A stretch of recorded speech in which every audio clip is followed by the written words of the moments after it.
This week on Return to Disc, we have two films about criminals that move at an extraordinary pace. Desperate for income, Emily, Aubrey Plaza, takes a shady gig buying goods with stolen credit cards supplied by a charismatic middleman named Yusef, played by Theo Rossi. Seduced by the quick cash and illicit thrills, they hatch a plan to take their business to the next level. Written and directed by John Patton Ford, Aubrey Plaza gives a tour de force. She is amazing in this film. As the description said, Aubrey Plaza plays Emily. She's hard up for cash. She has a lot of debt. She has people calling her for debts. She has a roommate that she doesn't get along with. She's kind of living a miserable life. She works for a catering service, and the guy there is like gives her a card and like, hey, call this number, easy $200. She calls the number, and it's for a number to be a dummy shopper. A dummy shopper includes buying things with stolen credit cards. So basically, a dummy shopper, all they have to do is go into like a Best Buy, buy a lot of electronics, and swipe the stolen credit card. Yusuf is the ringleader, and he organizes all these dummy shoppers in a van, gives them instructions, gives them the cards. They go in, and they execute. And we follow Emily on this journey. Like she's nervous. She's as nervous as we are watching. She goes in, swipes, it's approved. Yusuf gives her another opportunity to make cash. Like, okay, you made $200 this time. Now the stakes are going to get a little higher, but it's your choice if you want to go along with it. The next task is going to be worth $2,000 cash. So Emily goes back to her catering business, and the guy's like, hey, yo, Emily, you know, I wonder what would have happened if I had gone to the next gig, you know. And she's like, kind of plays it off like, yeah, okay, whatever, and not telling him that she's already signed up for it. The scams quickly become more complicated and risky, but Emily really sees it as easy money, I believe. She catches herself in some scenarios here, and there's a point where I thought she was going to back out, but instead Emily doubles down, and I give credit to Aubrey Plaza's performance in this. She is a badass. There's a scene where Emily is babysitting a house for a friend, and they have a dog. These robbers come in and basically pushes Emily on the ground and sticks like a razor on her neck.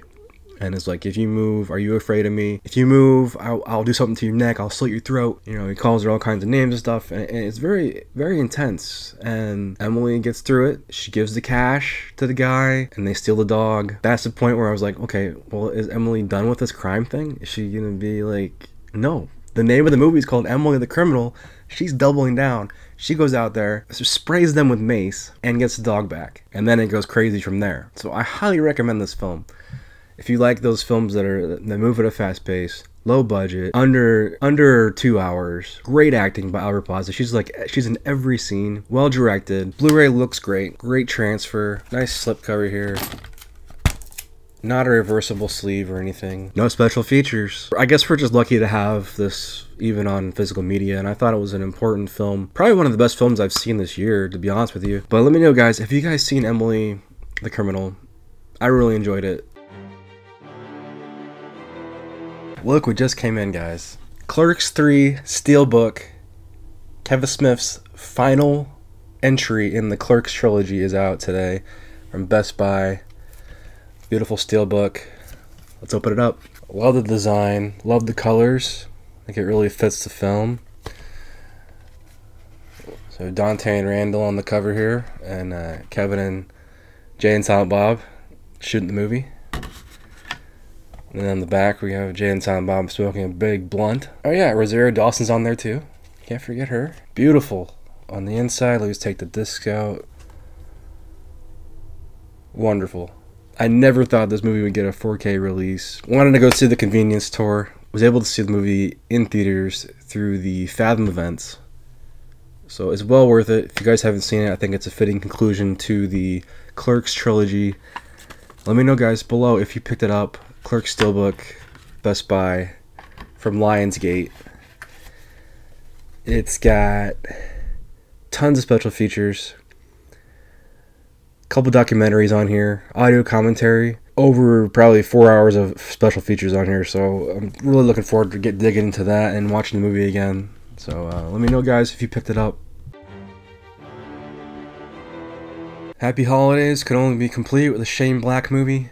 Kiss Kiss, Bang Bang, the directorial debut of Shane Black. They say love and money don't mix, but you can't blame Harry Lockhart for trying. He's been whisked away from a life of petty crime to Hollywood, where he'll audition for the role of a movie detective and be tortured for the part by a private eye. Now all he has to do is convince the dream girl he meets that he's a real detective. The movie starts out with an animated sequence that reminds me of James Bond.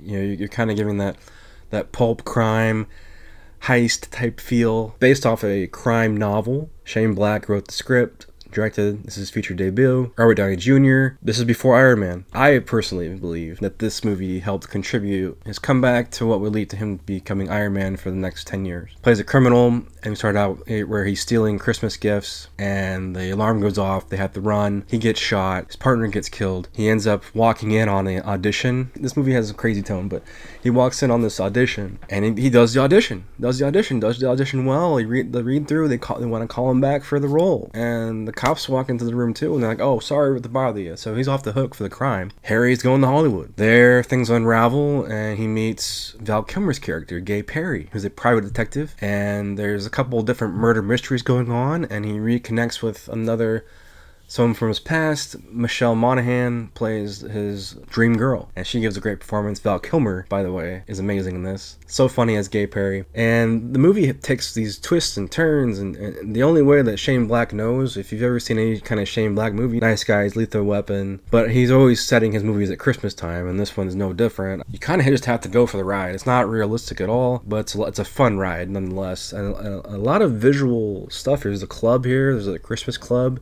There's snow falling. It's got this crazy green tone throughout the film. Really had a good time with this movie, and on this rewatch, I think I liked it the best. But Robert Downey Jr., Val Kilmer, and Michelle Monaghan give great performances in this film. It's not a well-known film. I think it made $15 million when it came out, and I didn't see it in theaters. I only saw it on the shelves. A couple special features here. Commentary by Robert Downey Jr. and Val Kilmer and Shane Black. There's a gag reel and a trailer. Blu-ray looks great though. I mean, the neon, the blues, the greens, and the reds, and the Christmas colors and lights that all pops on the screen. So if you get a chance, I definitely recommend Kiss Kiss Bang Bang. Just a really cool title too. Have you guys seen Kiss Kiss Bang Bang? Let me know below. This has been Return of the Disc. I'm Dan. For more Return of the Disc, visit returnofthedisc.com. Check out the audio version of today's show, available on all major podcast platforms. And be sure to subscribe to the YouTube channel.